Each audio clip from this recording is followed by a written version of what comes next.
How many times have you come up with a magnificent plan, showed it off to all your friends and family, been sure it's the solution to all your problems, only to have it die of slow death over the next few weeks? Many times. We've all done it, so I'm not pointing fingers here. That's because coming up with a strategy is much easier than executing it. And this is where this book comes into play. The authors came up with 4 disciplines of execution. It's a system that makes achieving goals totally possible. The 4 principles are focus, leverage, engagement, and accountability. And if all this sounds super general, it is because it is. But before we shrug it off and move on to the next video, let me tell you the secret sauce.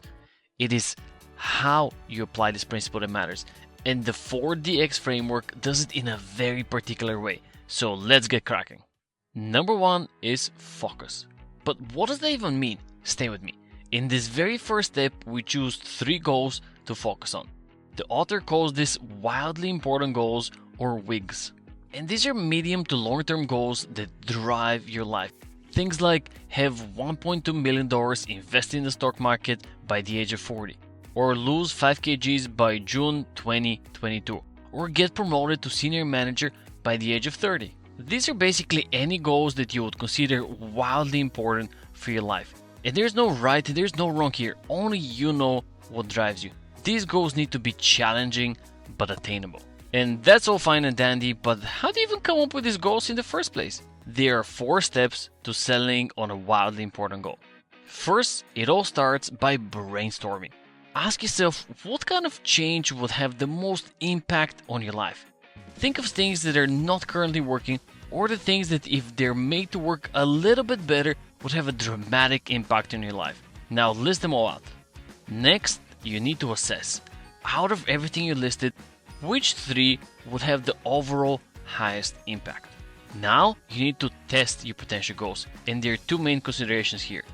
Is it measurable? Is there a way to keep score of your progress? If the answer is no, it is not a good candidate because a scoring system would help keep you motivated.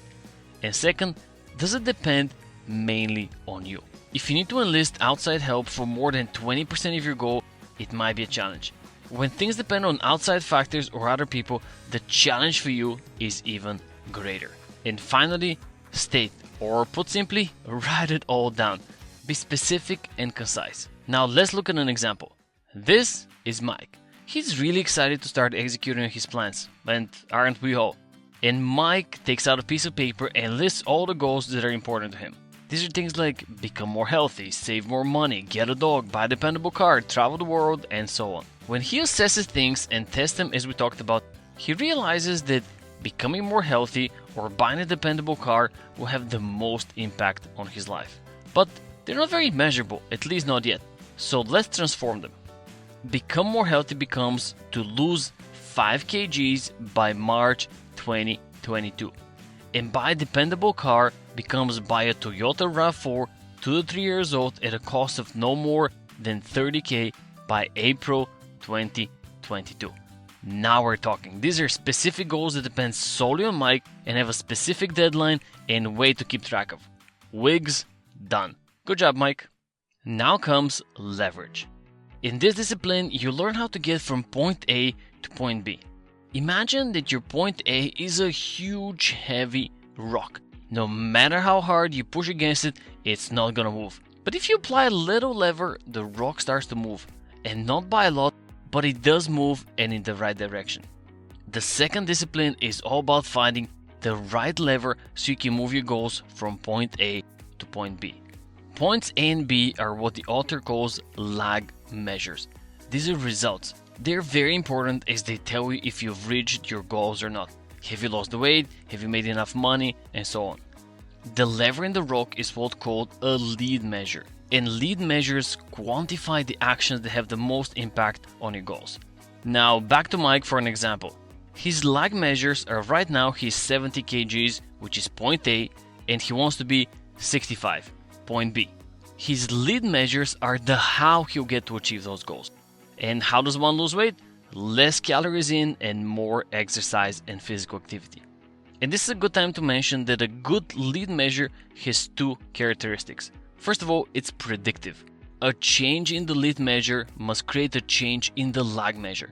And 2, it's influenceable. You must be able to influence it without dependence on someone else.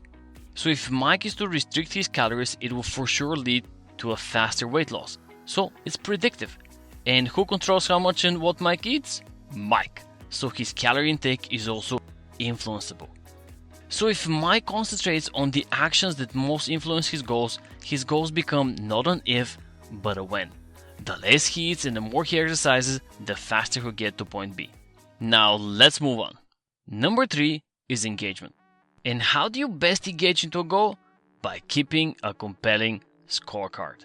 Humans are naturally wired to compete. We become highly motivated and engaged when there's an opportunity to win. Just look at every sport on the planet.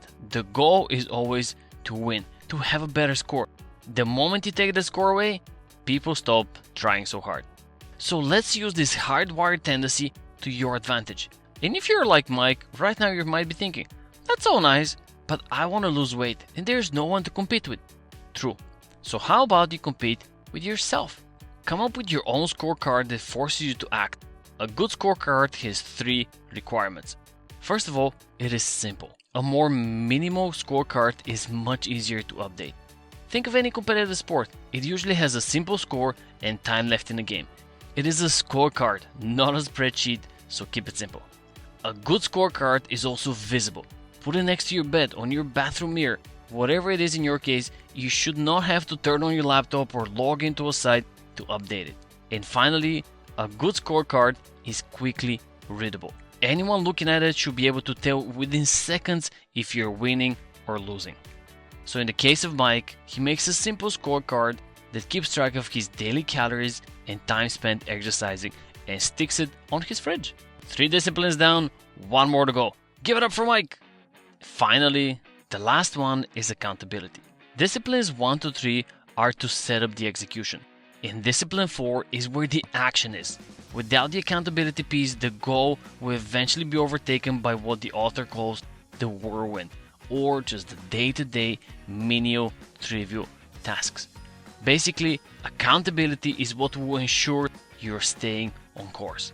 And there are 2 parts to the accountability discipline that you need in order to make this step productive. Accountability needs to be precise and regularly scheduled.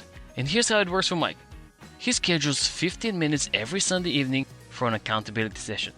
The idea is to quickly review his last 7 days' progress and see things like what went well, what didn't go well, how can he do better next week. He narrows down the specific issues he faced and comes up with a precise solution to overcome the pitfalls. The continuous review and adjustment will make sure not only that he stays on course, but that he's continually improving. Not to mention the personal satisfaction of seeing his progress week after week will keep him happy and motivated. And if you followed along this far, you saw how Mike went from being caught in the whirlwind of day-to-day tasks to figuring out what his wildly important goals are. And then he took the most important step, the execution of the plan. After all, the book is called The 4 Disciplines of Execution, not the 4 steps of making a plan, feeling good about it, and never implement it. And right now, you're either super motivated to get started, or you're a little bit confused because this is a rather complex system. Either way, let's talk implementation. How do you take all of this fantastic information and actually apply it? What is the first step? Let's talk implementation in the next video. Click right here. I'll see you right there.